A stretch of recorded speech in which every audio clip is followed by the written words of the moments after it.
सोचिए, आज से ठीक 500 साल पहले भारत के मैदानों में सुल्तान राज चल रहा था और उत्तर पश्चिम में उग रहा था मुगल साम्राज्य। बाजारों में घोड़े की खुर की टकराहट, दूर कहीं चांदी और सोने की मुद्राओं की झंझनाहट। इंटरनेट नहीं था, मोबाइल नहीं था, लेकिन भारत अपने व्यापार के स्वर्ण युग में प्रवेश कर रहा था।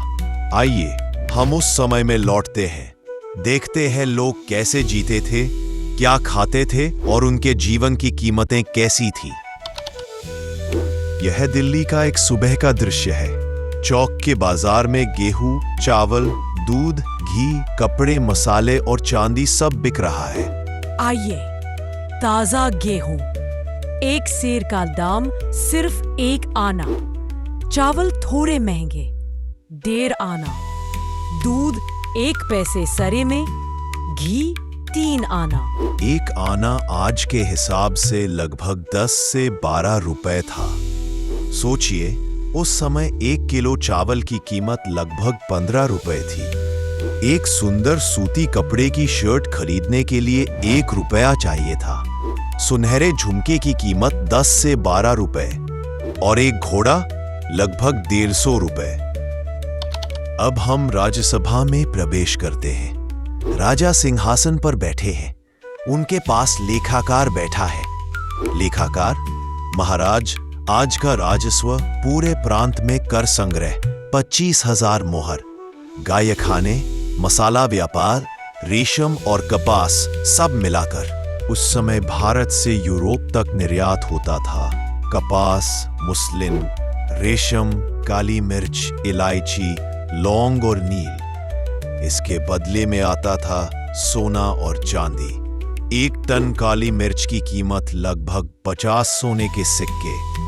नील के कपड़े का 1 बोरा 8 से 10 सोने के सिक्के। यूरोपीय व्यापारी इसके लिए अपने जीवन की बाजी लगा देते थे।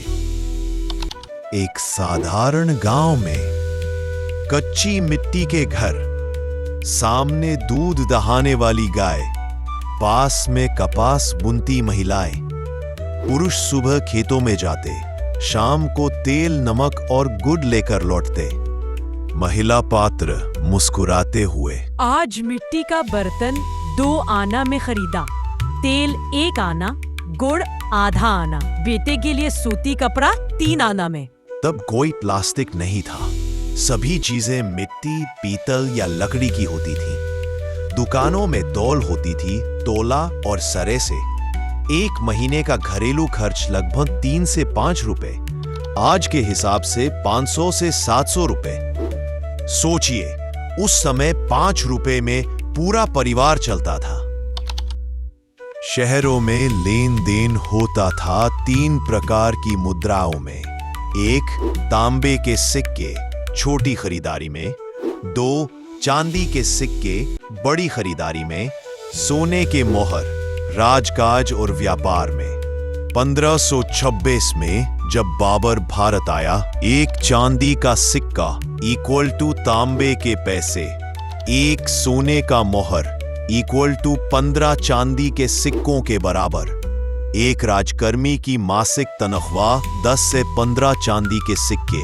एक कारीगर को प्रतिदिन आधा सिक्का, प्रतिदिन आधा सिक्का। फिर भी जीवन में संतोष और खुशियां अधिक थीं। 500 साल पहले भारत की समाज व्यवस्था आत्मनिर्भर, कृषि, हस्तशिल्प और व्यापार में अद्भुत संतुलन रखती थी। आज हमारे पास मशीनें और इंटरनेट है, लेकिन उनके पास था समय, शांति और मानसिक संतोष।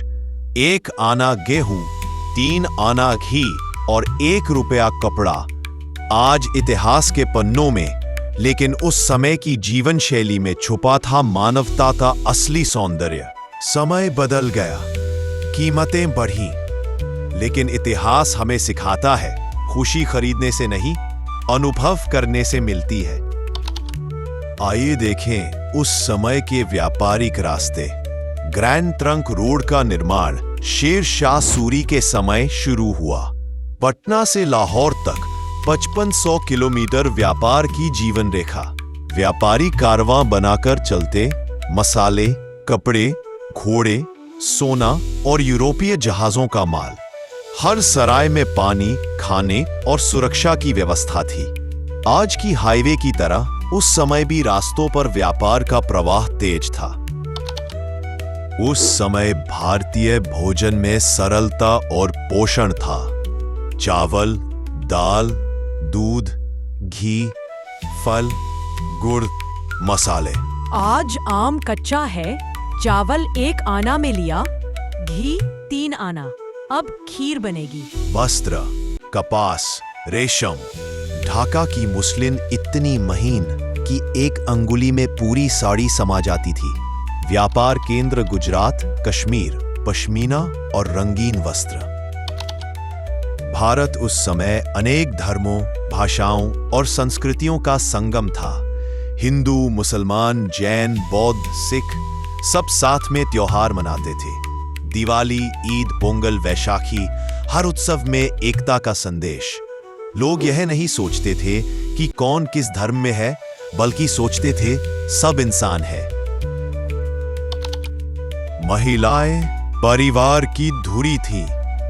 वे सिर्फ खाना नहीं बनाती थीं, बल्कि बुनाई, व्यवसाय और हस्तशिल्प में भी। रानी दुर्गावती, चांद बीबी, मीराबाई वे साबित करती है कि उस समय भी महिलाएं अपने अधिकार और सम्मान के लिए आवाज उठाती थीं। 1500 के बाद भारतीय बंदरगाहों पर यूरोपीय जहाज आने लगे। पुर्तगाली, डच, फ्रांसीसी, अंग्रेज सभी भारत के खजाने के लिए। गोवा, कैलिकट, सूरत अंतरराष्ट्रीय व्यापार के केंद्र। लेकिन यह आगमन उपनिवेशवाद की नींव भी रख रहा था। 1526 बाबर ने पानीपत के मैदान में दिल्ली के सुल्तान को पराजित किया। भारत में शुरू हुआ मुगल युग, एक ऐसा समय जब सोना, चांदी, मसाले और संस्कृति एक साथ मिलकर इतिहास रच रहे थे। मुगल काल का 10 साला सिस्टम किसानों को बताता था उनकी फसल में से कितना कर देना है, लेकिन कर बढ़ने से किसानों की मुश्किलें बढ़ती गईं। समाज में अमीर और गरीब के बीच फर्क और स्पष्ट हो गया। मुगल युग केवल राजनीति का नहीं था, यह कला और ज्ञान का पुनर्जागरण काल भी था। ताजमहल, लाल किला, आगरा किला ये सिर्फ सुंदरता के प्रतीक नहीं, बल्कि आर्थिक शक्ति के भी संकेत थे। एक पत्थरकार को दिन का आधा रुपया मिलता, एक कारीगर को कभी-कभी पूरा रुपया। वे केवल मजदूर नहीं थे, ये कलाकार थे जिन्होंने इतिहास रचा। ज्ञान के क्षेत्र में भी प्रगति हुई। चिकित्सा, ज्योतिष और गणित की किताबें फारसी और संस्कृत में लिखी गईं। एक जगदीश ज्योतिषशाला में युवा सिपारों को देखकर भविष्य की गणना कर रहे थे। 1600 का समय। भारत के बंदरगाहों पर यूरोपीय जहाज पुर्तगाल, डच, फ्रांस और इंग्लैंड दिखाई देते हैं। वे लाए बंदूक, दूरबीन और एक नया व्यापारिक तरीका, कंपनी राज। काली मिर्च की कीमत अचानक 3 गुना बढ़ गई। यूरोप में इसकी मांग आसमान छू रही थी। भारतीय व्यापारी मुनाफा कमा रहे थे, लेकिन स्थानीय बाजार में दाम बढ़ने लगे। इस समय भारतीय रुपया अंतर्राष्ट्रीय स्तर की मुद्रा बन गया, जो आज भी हमारी अर्थव्यवस्था का प्रतीक है। बंगाल, गुजरात, दक्षिण भारत, इन क्षेत्रों की महिला कारीगरों की बनी वस्तुएं यूरोप तक जाती थी। उनका वेतन कम हो सकता था, पर सम्मान अपार था। समाज में धर्म, कला और अर्थव्यवस्था एक दूसरे को प्रभावित करते थे। संगीत, कविता और त्योहार जीवन का हिस्सा थे। लेकिन हर कहानी में अंधकार का समय आता है। 1757 पलाशी का युद्ध। भारत ने अपनी स्वतंत्रता का सूरज खो दिया। ईस्ट इंडिया कंपनी ने देश की अर्थव्यवस्था अपने हाथ में ले ली। सोने की धरती करदानी भूखंड में बदल गई। 1 पैसे का घी अब 4 आना और गेहूं का दाम 2 गुना। कारीगरों ने काम खो दिया, विदेशी कपड़े बाजार में घुस गए। लोग सोच रहे थे पहले जीवन सस्ता था, अब कठिनाई महंगी। आज हम जहां भी खड़े हैं, सड़क, कार, मोबाइल, इंटरनेट, बैंक, सभी की नींव 500 साल पहले भारत में रखी गई थी। रुपया से डिजिटल मुद्रा, चौक बाजार से ऑनलाइन मार्केट, कृषक से उद्योग, समय बदल गया, लेकिन उद्देश्य वही, अच्छा जीवन। इतिहास हमें सिखाता है खुशी केवल पैसे में नहीं, बल्कि मेहनत, विरासत और विश्वास में छुपी है। सूत्र बदल गए, पर करघा अब भी घूमता है। मिट्टी बदली, पर बीज वही है। अब किसान ट्रैक्टर चलाता है, कारीगर मशीन चलाता है, और भारत डिजिटल युग में भी अपनी जड़ों से जुड़ा हुआ है। जब कोई बच्चा आज स्कूल में इतिहास का पाठ पढ़ता है, वह केवल राजाओं की कहानी नहीं पढ़ता, वह उन गुमनाम हाथों की मेहनत का इतिहास सीखता है, जिन्होंने भारत की आत्मा गढ़ी।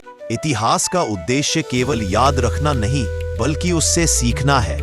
आज हम जिस भारत में सांस लेते हैं, वह उन्हीं 5 सदियों की मेहनत, संघर्ष और सपनों का परिणाम है।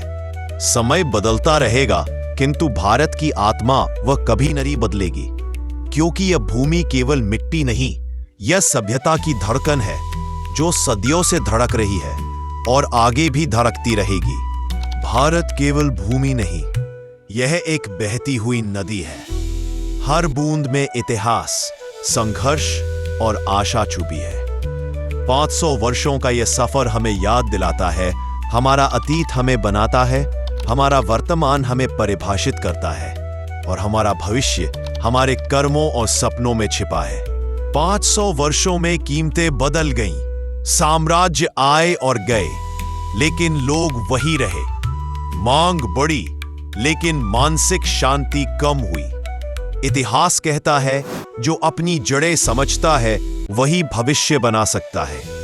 यदि हम सीख ले, तो फिर से लौट सकता है वह मानसिक समृद्धि का युग।